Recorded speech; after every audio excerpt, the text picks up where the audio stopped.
This evening, I'm just breathing fresh air and then looking at how people are comparing me with other people in the comment section. I have been compared with two people, Kizza Besigye of Uganda and Stevo Simple Boy of Kenya. Now, I want you, my viewers, to tell me, do we look alike? Stevo Simple Boy on the left and Kizza Besigye on the right. Just look at us. I look like Kizza Besigye, right? Kizza Besigye or Stevo Simple Boy? Eh? People are comparing me with these two people and I don't know who I look like. Some of them are telling me that I look like Kizza Besigye of Uganda. Some of them are telling me that I look like Stevo Simple Boy. I don't know if that is a compliment or it's another way of telling me that you look ugly.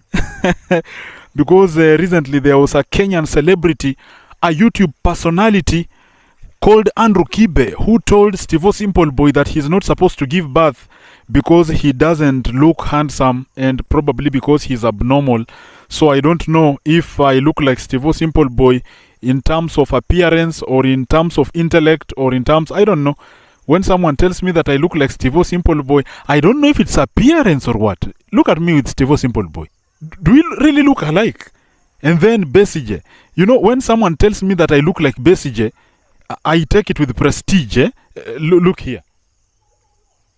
This is not to mean that I hate Stevo Simple Boy, but I take pride in looking like Kizza Besigye because Besigye is, first of all, he's a doctor and I am also in the healthcare profession. That is number one.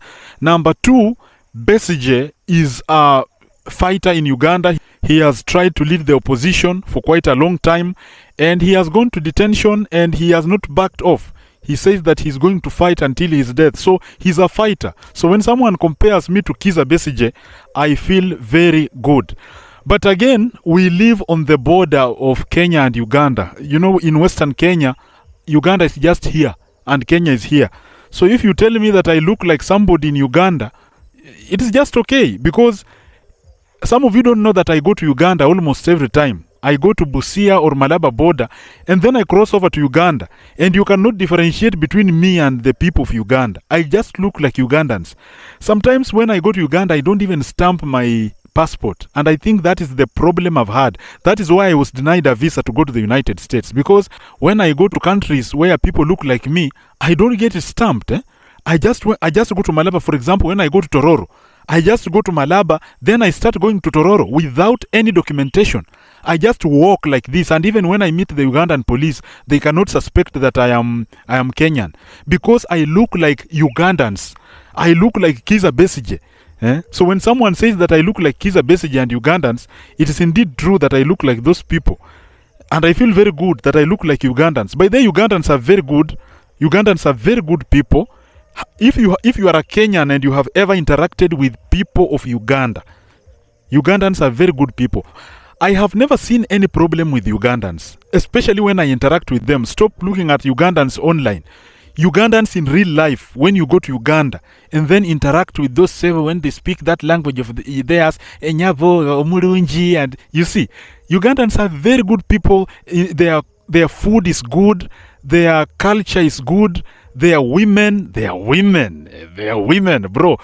If you've ever had a Ugandan girlfriend, if you are a Kenyan, bro, if you have never had a Ugandan girlfriend, I would recommend that you get a Ugandan girlfriend for yourself. And then try and see, compare with, even if you come from any other country, like let's say even Zimbabwe or Zambia or South Africa, I recommend go to Uganda and get yourself a Ugandan girlfriend. Uganda is a very good country when it comes to people, not when it comes to politics, because I don't know why Ugandans keep electing the same president since 1980 what. They have had the same president for I don't know how long. But Uganda generally, the people, the food, the culture is very good. So when someone compares me to Kizza Besigye, I feel very good. That does not mean that I don't look like a Stevo Simple Boy. I also feel proud looking like Stevo Simple Boy, but Uganda has a very special place in my heart. I think when I go to Uganda next time, I'm going to stamp my passport several times because I go to Busia almost every time. Then I've never gone to Kampala, but I go to Busia, then I enter Uganda. No Ugandan police has ever detected that you are a Kenyan. No, I just enter. Because we have Luhyas in Uganda. Some of you don't know that Luhyas are in Kenya and in Uganda. And my face, I'm a real Luhya. Real Luhyas look like this. This is a real Luhya. If you find a person who is brown, very brown, that one does not have real Luhya blood. Luhya people have very round nose. You see, like me with the round nose, with big eyes, with a head that looks like this. This is a real Luhya right now. So when I go to Uganda and then I mix with my fellow Luhyas there, nobody can ever detect that I am a Kenyan. And sometimes there is a song I sang, there are Luhya songs that I sang. Those Luhya songs, by the way, people in Uganda listen to them. When I go to Uganda, some people know me. They can just say, we heard your song. You see. So I am a Ugandan also. And I remember that during the colonial times, we didn't have these borders. There was no Uganda. There was no Kenya. It was just the same landmass. It was just Africa. And we had different clans, different tribes living in different places. So we did not have Uganda. So the Luhyas that are in Uganda are actually the same Luhyas that are in Kenya. And we are just Ugandans. I remember when Idi Amin used to say that Uganda went up to Naivasha. It's actually very true. It's actually very true. And we can even say that Kenya goes up to Kampala. Because these lands are just the same. These things of demarcating countries and putting us into small countries is what brought problems. And that thing is actually very problematic because I don't think it promoted unity in Africa. It just brought a lot of division. Traveling in Africa became very difficult. For example, when you go to a place like Tanzania, Tanzania is a very useless country to go to. Have you ever gone to Tanzania? It is very difficult to go. If I go to Tanzania, they will just detect that is a Kenyan. They'll just detect. I don't know how they detect. If I go to Uganda, I will blend in very well. And Ugandans are very welcoming. I will blend in very well. I will eat their food. I will enjoy. But if I step in Tanzania, because I have gone to Tanzania through Migori. When you go to Migori, then you go to a place called Tarime. I went up to Tarime. Then police officers found us there. Then they said, you are Kenyans. Tanzanians themselves can snitch on you and then say that we will report you to police officers. We don't know why Tanzanians don't like Kenyans. I don't actually know. Maybe if you are a Tanzanian, you can help us know. Because we have a lot of Tanzanians in this country. In Western Kenya, we actually have Tanzanians. But we don't treat them badly. We welcome them here. They stay with us very well here. But they don't like our cost of living because their country is somehow very affordable. Our cost of living is way high. Our money is difficult to get. Their money is somehow easy to get, and life is very affordable in Tanzania. So when a Tanzanian comes to Kenya, they usually find life very difficult to live. And so maybe when they look at faces like mine, it becomes very difficult to interact with a face like mine that is a Kenyan and it lives a very difficult life. They want faces that live very soft lives. Maybe someone in Tanzania can tell us, why do you hate Kenyans? Because when we come there, you snitch us on police, you treat us very badly. But when we go to the Museveni land, Museveni land, Uganda, Uganda. Uganda is a very good country, bro. I don't know if I will get my next wife from Uganda, but Ugandans have the same problem with Tanzanians when it comes to cost of living. But I know our wife will be okay from Uganda because Ugandans can blend with Western Kenya people very well. We have a lot of workers from Uganda here. If you go to a place like Mumias, you will get a lot of Ugandans there. You go to Busia, you go to Kakamega. We have so many Ugandans, and they actually don't come with IDs. This is just a very common Kenya. By the way, I love the relationship between Kenya and Uganda. We don't work with IDs. A Ugandan can come to Kenya and work without an ID and then live a very good life and then go back home. Nobody will ever disturb them. We have Ugandans here who are doing even business, and they're just okay. And if I go to a place like Tororo, that is where I'm visiting next when I start my traveling. The first place I will go to is Tororo because I have some friends in Tororo, Uganda. When I go there, I don't go there with an ID, but then I'll travel with a passport right now for traveling reasons to make traveling easier. And I want that when I go to the immigration, when I want to go to another country, I want them to see that I actually traveled to Uganda, went to another country. But if I just want to go to Uganda without even any documentation. I can just go there. So God bless Ugandans, and God willing, if I will come to Uganda, and then you bless me with a nyabo, a beautiful Ugandan lady, a lady who can come and do my kachabali, a beautiful girl from Uganda, I will accept. I cannot refuse, because I love Ugandans. Yes, so I look like Kizza Besigye. I'm just walking around my village. You know, in the evening we don't have people, so I breathe fresh air. There is water here. You know, I walk by the, I call it riverside. There is water there, okay? There's water behind me. Then we have some empty land here. There's a place where we usually fetch water. We used to fetch water here before I put water at home. So in the evening, we usually don't get people who come here to do anything. I am just one of the people who is here alone. So that is the place where we used to fetch water. That is the, we used to we call it the river. We don't know how we should call it, but people should be coming here to fetch water. So the entire community around this place, you see, the whole community around this place, they fetch water here. So if you don't see anybody here, just know that people have fetched water and they have gone home. And in the evening, I just like walking. I started recording these videos because I felt like, let me also record my evenings, so that in the future, I can also be looking at these videos and then reminding myself what I used to do when I was a young man. Yes. And for Stevo Simple Boy, will we ever meet? I don't know. I don't know if we will ever meet with Stevo Simple Boy. I don't know the dynamics or the networks or the connections I should use to access Stevo Simple Boy. But then what will we talk about? I am a village boy and Stevo Simple Boy is a city boy. A guy who grew up in Kibera, knowing the city life all his life. He has done everything in the city, and my perspective is in the village most of the time. Though I'm exposed, I'm not a villager who is not exposed. Very exposed. Move around everywhere. Yes.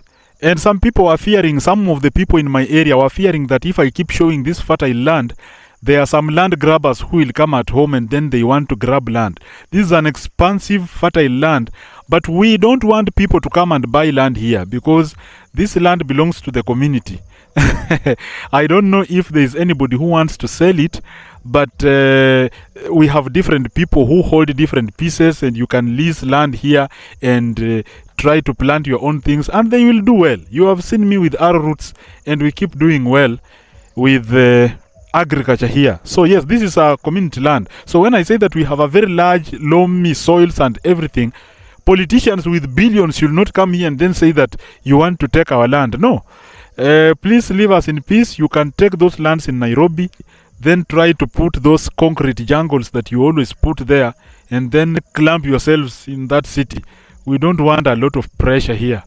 Yes, but we are welcoming visitors who want to come to the village and then set up a good living here. You know, like I've seen the progress that people in Nyabohansi are doing. Visitors are buying land there and they are doing amazing things. Such progress is what we need, not a person who is coming to grab land, then they try to do their own private projects, then they fence it, then you cannot access there, then they impoverish the whole community. That's what they do with the mining. A politician identifies a place where we have gold and other precious metals. They go there, then they fence the area, then they lie to people that we are doing conservation. Then people, they displace people. You find that people are suffering because of these politicians. Yes, so we used to come to this place every evening, and sometimes we could find snakes during those times, but right now we never find snakes because snakes are sometimes considered an enemy of the people here.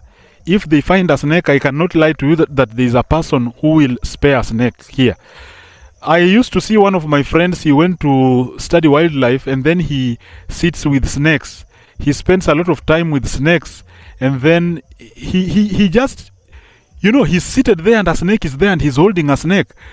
You know, we fear that poison a lot. If your snake is found here, it cannot be alive within the next few minutes. I don't know. Are we following the Bible? I don't know. I don't know why we hate snakes that much. But I will wish it keeps its poison. It doesn't kill a lot of people. You know, just one cobra can kill 6 elephants. One. So what if it injects you that poison? You cannot survive. So this is the area where I usually take my videos. This is my forest here, and it has a lot of eucalyptus. Somebody told me to do a video on eucalyptus, very straight eucalyptus. You can see here a lot of them behind there, lot of them, and they are straight. Now the reason I've not done that video is because I'm still looking for the names of these brands. Then I have to learn how to differentiate between these brands, because the person who was planting, the instructions we gave him is that we wanted straight eucalyptus, and like those ones that those electric poles, and that this is what he did. So I don't know much about the breed. Is it the breed? Like, look at that, very straight. Look at that, very straight, up there. So we have so many others that are straight, but we have people who keep stealing them, and that is very bad. Now when you do like this, of course there are some that are not very straight, and yes, so that is it. So I'm just completing my evening walk. I'm going back home. I have enjoyed the fresh air. Yes, and as usual, do not start wondering, this area is always almost empty. If I turn my camera like that, you can't see anybody there, because a lot of people now are in their homes, and as usual, a lot of people in this village usually stay in their homes. Even during the day when I do videos, you find that you just meet one person or two people, and that one actually makes people live in peace, because it means that we have a lot of resources for people, enough resources here for people. So people have enough food, people have enough peace. We live in what we call omurembe. Omurembe means that people who live in peace, people who don't fight, people who don't engage in very bad acts, people who want to collaborate in whatever they do. But I don't know why we don't collaborate when it comes to politics. We usually have a problem. But there are two sub-tribes of Luhya that usually bring problems: Maragoli and Bukusu. Those two sub-tribes don't agree with each other. Other Luhyas can support one politician, but Maragoli will look at where Bukusus are and they will not go there. And Bukusus will look at where Maragoli are and they will not go there. Those are the two sub-tribes that bring problems in the Luhya land. And I hope that whatever caused the division between those two tribes, we may find a solution, because we want to have unity when it comes to politics, because unity is power. Kikuyus have tried to disadvantage us because they have unity, and their unity has given them power. They have more money in this country than any other tribe. They have influence. They've had the most number of cabinet secretaries or ministers. They have a lot of development because they are united and they know how to bargain for what they want. They have a higher bargaining power than any other tribe. So we should make sure that we also do that, so that we can stay in peace and develop more and more than our neighbors Ugandans. But as I finish this video, I have said that I will be going to Uganda, my first destination. I will go to Tororo. I will go to visit my friends, and if possible, they can give me a nyabo, and then we will come with a nyabo in Western Kenya, and we will sit together, and I will tell her I love you, and we will sit, and she will tell me about Museveni and all that. And Ugandans are good. Ugandans are good people. So thank you for listening to me. This is Gidi Akali. Let me continue enjoying my evening here, and we shall meet again in another video. Peace.